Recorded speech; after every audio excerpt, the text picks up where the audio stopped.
So what'd you find? He has some coolant loss, and he already checked that there's no external coolant leaks. He goes, he's thinking it's a head gasket. I mean, which it could be, but because it has an EGR cooler, you have to check that first. So took that crossover pipe from the EGR cooler to the EGR valve, and pressure tested it. I ran my little camera through that through the valve.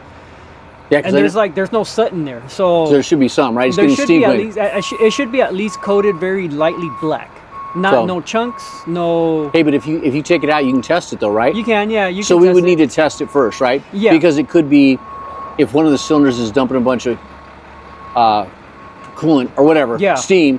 Well, I think right now where it's at, I think it's just steaming in there. Okay. So I don't think it's dumping a bunch of coolant, because there is one there on one of the sides. I see a little bit of like a coolant trail. Right. But like the whole thing is just really steam clean. I got you. For a better word. Okay. Yeah. Yeah, because the other shop told him that he was going to need a head gasket or a head, and I said just bring it over here. Let's see. Yeah. Because lots of people get stuff wrong. Like we've gotten lots of things wrong. Yeah. Right. Mm-hmm.